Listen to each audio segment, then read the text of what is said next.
one. I say trend line. Yeah, this one looks like it is showing. After 18 zillion slides, I can see it for the internet. Yeah, it looks like this one is showing some trend to it. Now, this is one of those places where it's hard for me looking at graphs to really make anything out because a lot of them do look like that first one I showed you. Splat. Oh, we got 2 modes in it too. There's There's 2 modes in that too. Yeah. At least. Now, we can do tests of linearity. And when you download the slides, you might notice I have notes on slides.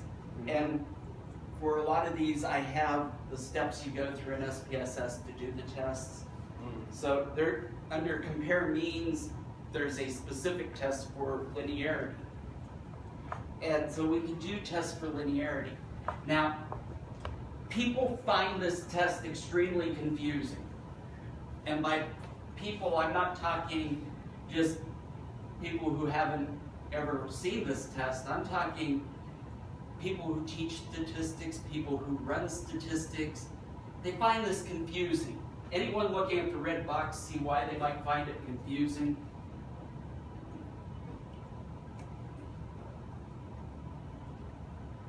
Both got significant numbers, but Yeah, F is dramatically different. Linearity and deviation from linearity are both significant. Yeah, they're both significant. And then when you look over here, you have linearity and you have deviation from linearity. Right. So it looks like they're saying, yeah, it's linear, but no, it's not. Exactly. And so I've spent a lot of time trying to find answers to this question, and finally I found on a Q&A site for SPSS, someone had answered the question here. And basically what this test is doing is it's looking at the data using multiple models. One of the models is a pure linear model. And that's what this thing is getting at. It's saying if you use a pure linear model in the data, you end up with a significant result.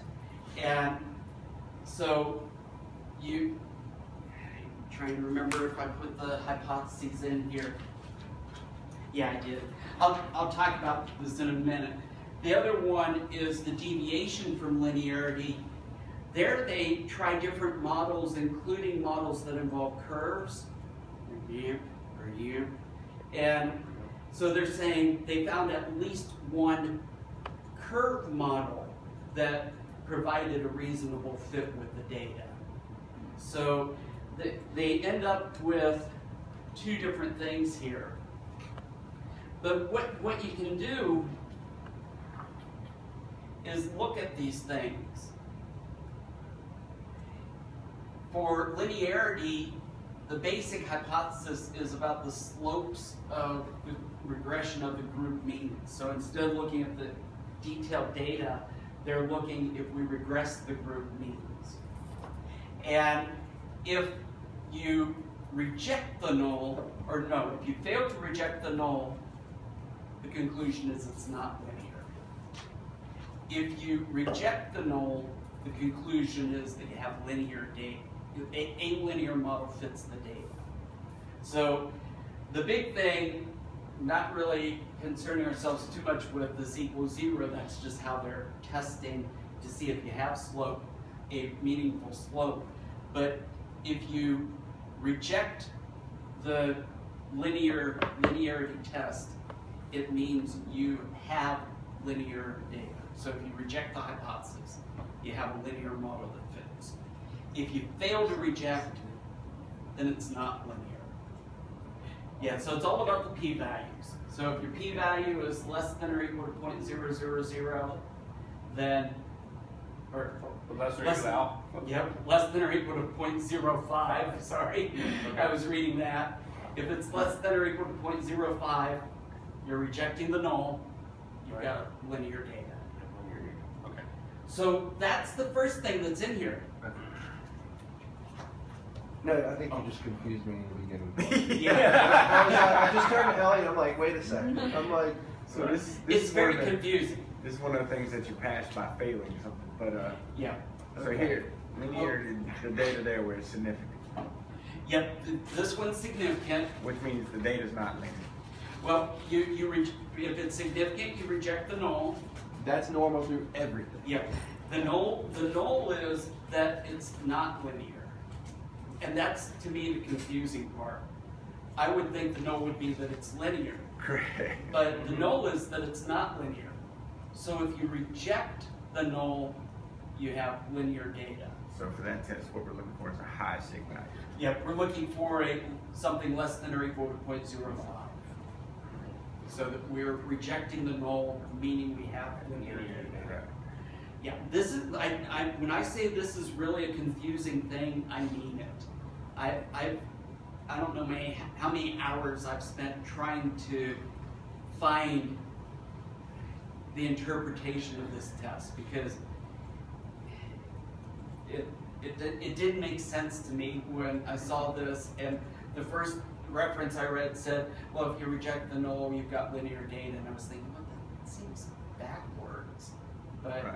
then I found a source that talked about this, and lights went on. Okay, you reject the null because the hypothesis, the null is not linear, the alternate is that it's linear. If you reject the null, you've got linear. So what type of research would this be relative?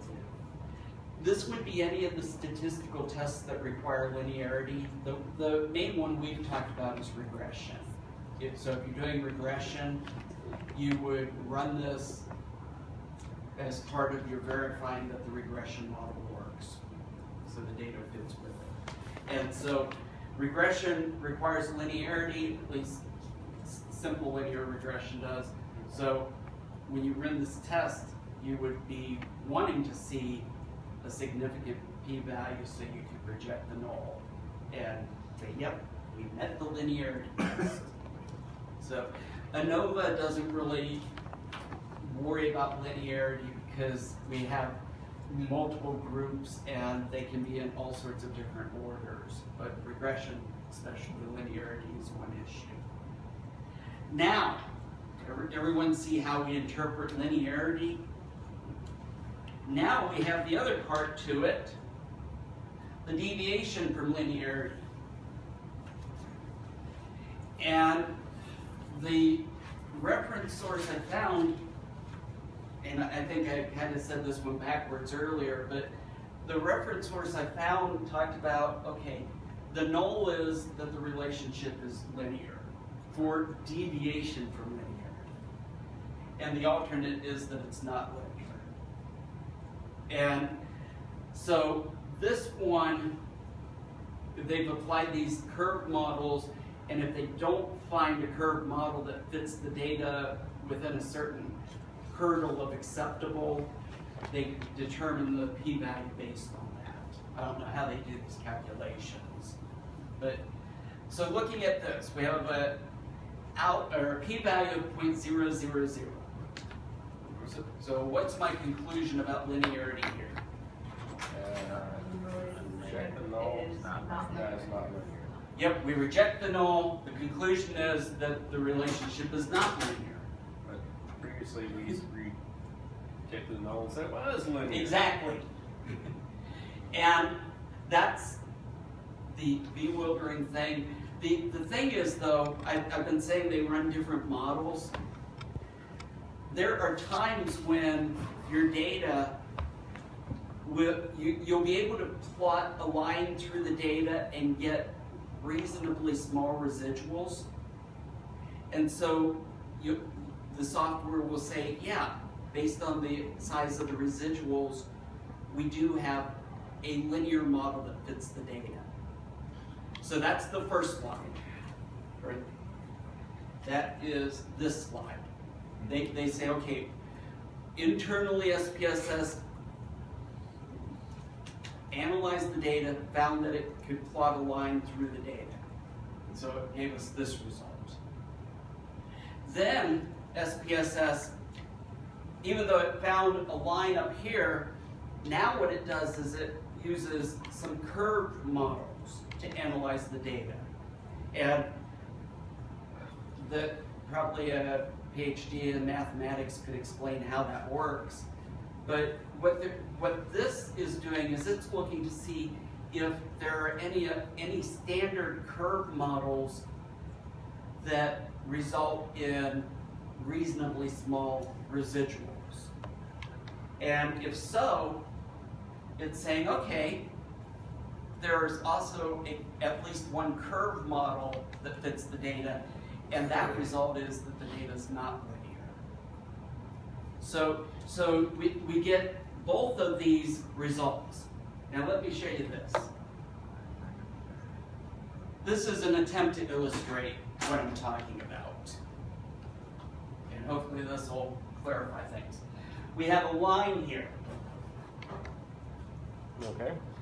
And what the software is saying is, based on this line, and it's hard to tell which of these dots represent multiple values there, but it's saying based on this line, we can say that the data is reasonably linear. And kind of looks like it there, especially at the endpoints. So that's that first linearity question. So the software does that. Then it switches to using curves. And what it finds is, okay, with this curve, with that particular curve, we have relatively small residuals. Therefore, we have a nonlinear. So it's one of those things where both of those results can be significant, but you can still say you have linearity, because the first result said, yeah, we can plot at least one line through the data and get relatively small residuals. And then the second one talked about we can plot at least one curve through the data and get relatively small residuals. So it's one of these situations where you have both.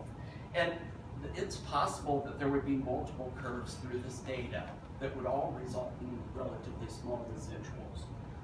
But this is an example of just one curve that did that. So the point is, when you look at that result, just pay attention to what the linearity line is telling you. And even though there's a curve that fits, that's okay. So everyone got that? What line in the results are we going to look at? Straight line, right? The linearity line in the table that SPSS spits out. Okay. And if we have a p-value less than or equal to 0.05, what does that mean? It can plot one straight line. Yep, there's at least one line that can go through that data, resulting in small enough residuals. So that's what I would say look at.